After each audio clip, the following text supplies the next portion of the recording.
Good morning, this is Dr. Turner for Integrated Math 2. Today we're covering 10.2, which is looking at probability with regards to permutations.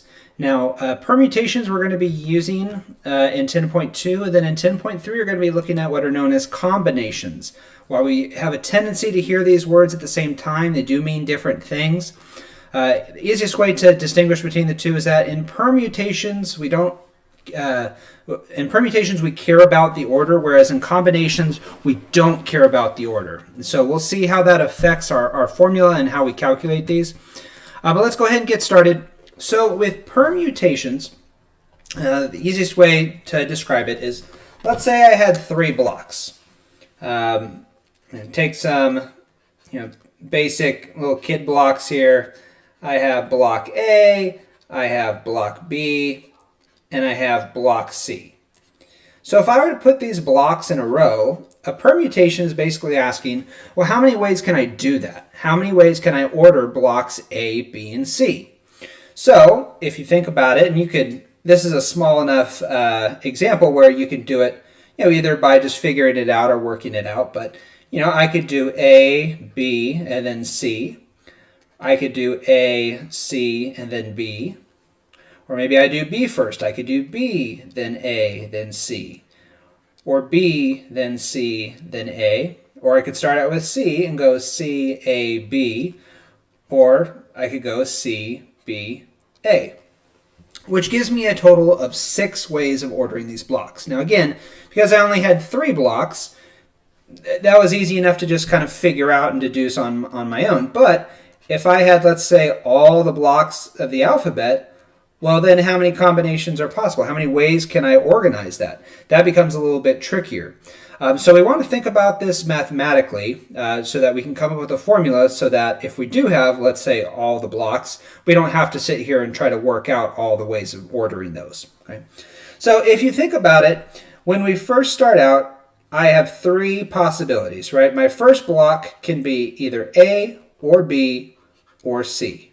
I have 3 choices when I choose which block is going to go first in this example. Okay. Once I pick that block, regardless of which one I pick, then there's only 2 blocks remaining. If I choose A, I have B and C left. If I choose B, I have A and C left. If I choose C, I have A and B left.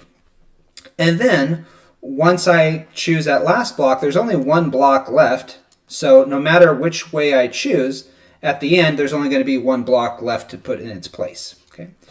So to find the number of permutations, to find the number of ways I can order these blocks, I have first 3 choices and then going down. Then I have 2 choices, and then finally I have 1 choice.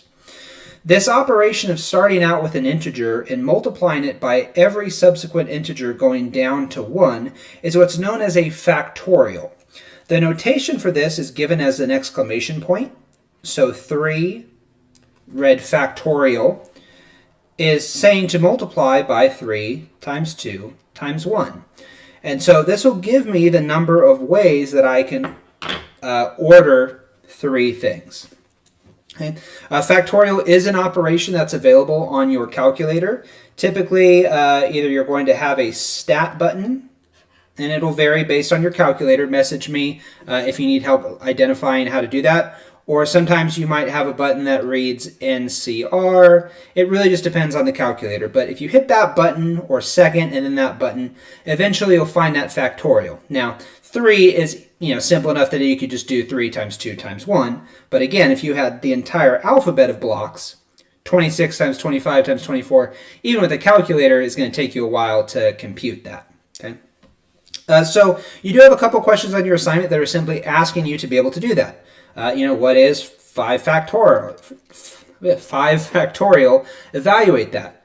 And again, you can use a calculator if you need to, or you can do 5 times 4 times 3 times 2 times 1, but this ends up being 120. Okay. 6 factorial, 6 times 5 times 4 times 3 times 2 times 1, 720, etc.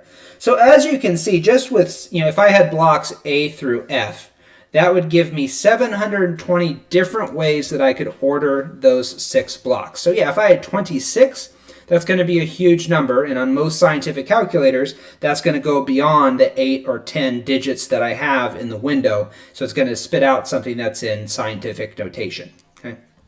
So this is the first concept we want to be able to identify with permutations. Now, here I'm taking, let's say, 3 blocks, and I am organizing 3 blocks.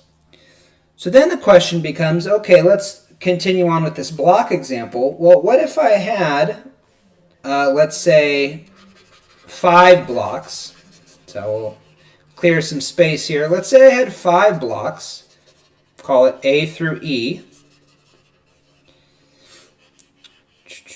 Let's say I had 5 blocks, A through E, but I only wanted to organize 3 blocks in a row. So then the question is, okay, well, how many ways can I do that? So here, clear, clear, clear, A, B, C,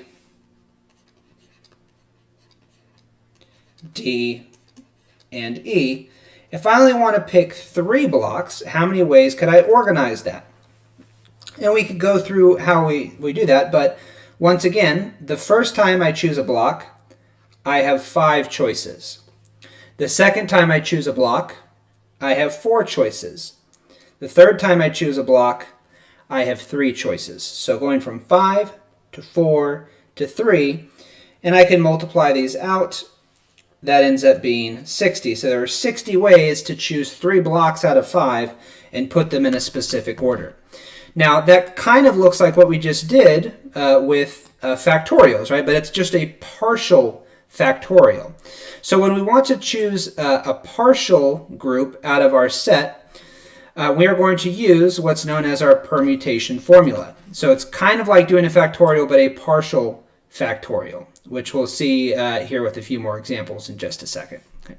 So our permutation formula is given a couple different ways, but for us it's going to be given as NPR, where N is the total number of objects,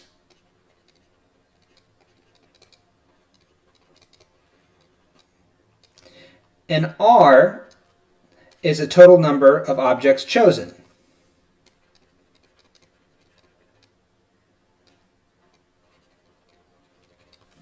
So for instance, in this example that we just did, if I wanted you to have, out of 5 blocks, how many ways can you organize 3? That would be read as 5p3. Okay. Now the formula for this is given as 5 factorial. Oh, sorry, I'm getting ahead of myself. The formula is n factorial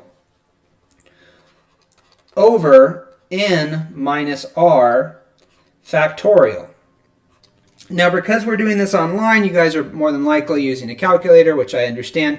But if we were in person, then you would be expected to show your work of how this is calculated, because on a standardized test, for a problem like this, you're expected to, 1, know the formula, and 2, be able to calculate it without a calculator potentially. This is how we're going to write it notationally, but depending on your calculator, it can also be read as P and then N comma R. Again, usually following after pressing that stat button on most calculators, and then you'll have the option of either permutation or combination, either NPR like this, or P and then N comma R in parentheses. But it's doing the same operation. So going back to the example we just did, if I wanted to use the formula now, this is 5 factorial divided by 5 minus 3 factorial. And we could do this a number of ways. We could, of course, use a calculator to first evaluate 5 factorial and then evaluate 5 minus 3 factorial. Or, if we want to think about this algebraically, 5 factorial written out would be 5 times 4 times 3 times 2 times 1. 5 minus 3 is 2 factorial, which is 2 times 1. We're able to cancel out the 2's and the 1's, which leaves me with what I had up here, 5 times 4 times 3. On most standardized tests, particularly if it's multiple choice, right, it's going to be up to you to decide which strategy is best for, evaluating these. Up to you how you want to do it. But you want to be familiar with different ways so that if you do come across a different way than what I'm teaching, that you're at least familiar with it or aware of it. Okay. So you'll have some questions on your assignment that will simply give you the formula, 10p 8, for instance. Okay. So how many ways are there to, out of 10 objects, to organize 8 of them? So this would be 10 factorial over 10 minus 8 factorial, which is 10 factorial over 2 factorial.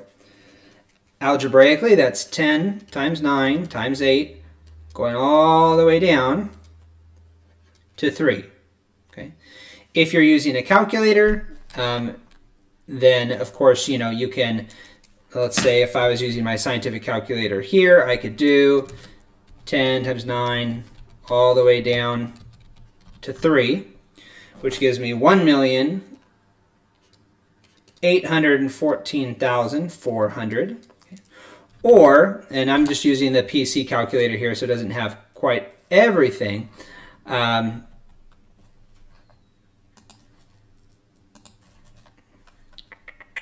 Doesn't have everything here. Well, that's okay. But on your calculator, you will have that option. Also, of course, you can pull up Desmos, and Desmos will calculate these as well. So that's available to you if you're just using the computer. Okay, so you'll have a couple questions that are giving you situationals, some questions that will give you the permutations, some questions that are giving you factorials, and then some of them will be word problems. I have 6 books. I choose 3. How many ways can I organize the books that I chose? Okay, so all of these examples are permutations. Now, in 10.3, we're going to get into combinations. Combinations is basically just choosing a smaller group, and we don't care about the order. So permutations, you do care about the order. Combinations, you don't care about the order. That's it for today, guys. If you have any questions, please reach out to me. Otherwise, have a good day, and I will talk to you soon. Bye.